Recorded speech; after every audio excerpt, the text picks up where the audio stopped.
నమస్కారం అండి. నా పేరు doctor Sai Ravishankar. I'm a senior consultant cardiologist, విరెంచి hospital. ఈ గత కాలంలో హార్ట్ అటాక్ ఏది ఉన్నదో ఇప్పుడు పాండమిక్ లాగా వచ్చేసింది. చాలామంది ఇప్పుడు యంగ్ హార్ట్ అటాక్సే వస్తున్నారు. యంగ్ హార్ట్ అటాక్ అంటే 35 years లోపట ఎంతమందికి హార్ట్ అటాక్స్కో దానికి మేము అంటాం యంగ్ హార్ట్ అటాక్. ఇవన్నీ చాలా ఈ మధ్య కాలంలో 1-2 yearsలో చాలా ర్యాంపెంట్గా పెరిగిపోయింది. ఇప్పుడు యంగ్ పేషెంట్స్ లైక్ అథ్లెట్స్ అవని, డాక్టర్స్ అవని, any persons young less than 35 yearsలో సడన్గా కూలిపోతున్నారు. అండ్ ఇంపార్టెంట్ లైఫ్ ఏది ఉన్నదో అది పోతున్నది. సో యంగ్ హార్ట్ అటాక్కి కారణాలు ఇంకా మోర్ దెన్ 45 yearsకి కారణాలు టోటల్లీ డిఫరెంట్ ఉంటాయి. మేము కార్డియాలజీ సొసైటీ ఆఫ్ ఇండియాలో నేను నిమ్స్లో చేస్తున్నప్పుడు కూడా we have done research.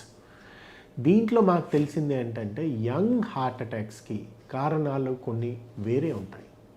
Like major important అవుతున్నది యంగ్ హార్ట్ అటాక్స్ ఏది ఉన్నదో మెంటల్ స్ట్రెస్, మానసిక ఒత్తిడి ఏది ఉన్నదో అది important risk factor for the ఇప్పుడు న్యూ జనరేషన్లో యంగ్ హార్ట్ అటాక్స్ వస్తున్నది మానసిక ఒత్తిడి. వేరే కారణాలు కూడా ఉంటాయి.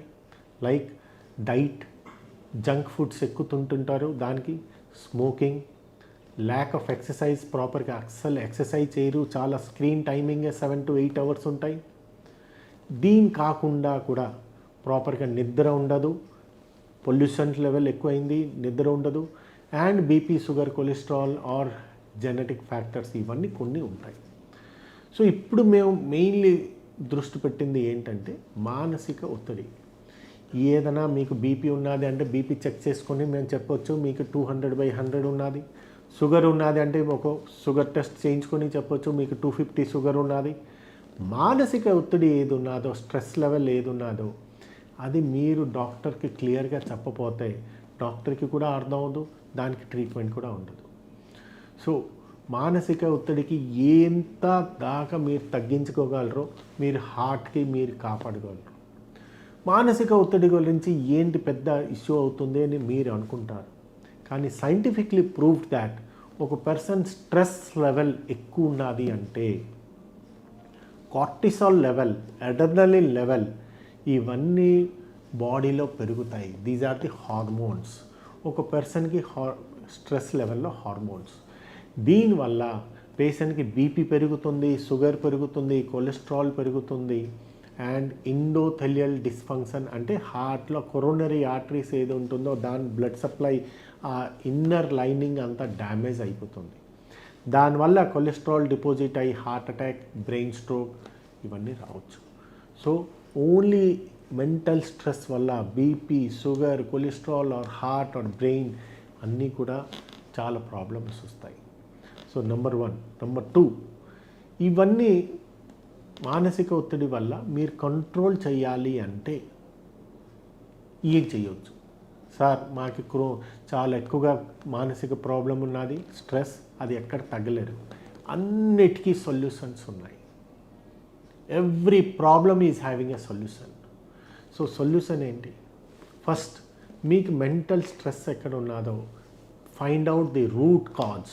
మీకు ఎక్కడ మెయిన్ రూట్ కాజ్ ఏదో అది చేసుకొని please try to solve that. లేదు, క్రోనిక్ స్ట్రెస్ అంటుంది. అక్యూట్ స్ట్రెస్ అంటే మీకు చాలా దగ్గరైన వాళ్ళు సడన్గా ఎక్స్పైర్ అయ్యారు, సడన్గా యాక్సిడెంట్ అయ్యారు అంటే సడన్గా అక్యూట్ స్ట్రెస్. అవన్నీ కాకుండా క్రోనిక్ స్ట్రెస్ ఏది ఉన్నదో first find out the root cause. రెండవది, ఎంత ఆ టాపిక్ మీద డైవర్ట్ చేసుకోండి. ఎట్లా డైవర్ట్ చేసుకుంటారు? Please spend some time with your family and kids. మీకు చిన్న పిల్లలు ఉన్నారు, చిన్న పిల్లలతో మీరు ఆడుకోండి, మీ ఫ్యామిలీతో కొంచెం స్పెండ్ చేసుకోండి, పేరెంట్స్తో స్పెండ్ చేసుకోండి. Please spend some time with the friends. Very good positive mentality friends ఎంతమంది ఉన్నారో దాంట్లో మీరు కొంచెం స్పెండ్ చేసుకోండి. అండ్ దాని గురించే ఇప్పుడు లాఫింగ్ క్లబ్స్ అని చాలా వస్తాయి.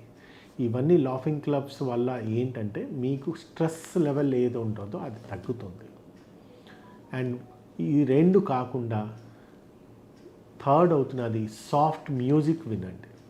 ఈ సాఫ్ట్ మ్యూజిక్ వల్ల medically proved also me stress level will come down. ఇవన్నీ కాకుండా మెయిన్ ఇంపార్టెంట్ థింగ్ అవుతున్నది రెగ్యులర్ ఎక్సర్సైజ్ చేయండి. ఇఫ్ మీరు పెర్ డే 1 hour ఎక్సర్సైజ్ చేస్తే మీ బాడీ ఫిట్నెస్ కాకుండా మెంటల్ ఫిట్నెస్ ఏది ఉంటుందో 100% పెరుగుతుంది. ఎట్లా? మెంటల్ ఫిట్నెస్ ఈ ఎక్సర్సైజ్ చేసిన వల్ల endorphin levels of the body అది పెరిగిపోతుంది, హార్మోనల్ లెవెల్. అది మీరు కార్టిసోల్ లెవెల్కి కంట్రోల్ చేసి బాడీ ఏదో స్ట్రెస్ లెవెల్లో ఉంటుందో అది బాగా తగ్గిస్తుంది. సో ఫిజికల్ ఎక్సర్సైజ్ వల్ల మీ స్ట్రెస్ లెవెల్ బై ఎండార్ఫిన్ వల్ల స్ట్రెస్ లెవెల్ కూడా తగ్గుతుంది.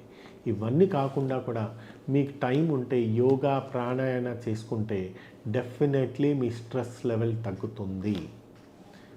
And important level for the root cause of the heart attack and to reduce the stress level. మీకు మెంటల్ స్ట్రెస్ ఏదో తగ్గించాలి అంటే ఒక మనిషికి మినిమం 7 to 8 hours నిద్ర కావాలి. సో ప్రాపర్ నిద్రపోండి, ప్రాపర్ మీరు ఎక్సర్సైజ్ చేయండి, యోగా ప్రాణాయామం చేయండి. డెఫినెట్లీ మేము చూసింది ఏంటంటే scientifically 25 to 32% heart attacks, BP, cholesterol and sugar level definitely me mental stress వల్ల అవుతున్నది. అది మీరు మెంటల్ స్ట్రెస్ తగ్గితే మీ హార్ట్ అటాక్, మీ బీపీ, కొలెస్ట్రాల్ మీ చేతిలోనే మీరు కంట్రోల్ చేసుకోవచ్చు. So stress is the main important cause for the heart disease. ఎంతవరకు అవుతుందో స్ట్రెస్ లెవెల్స్ ఏదో ఉన్నారో మీరు తగ్గించుకోండి. Thank you.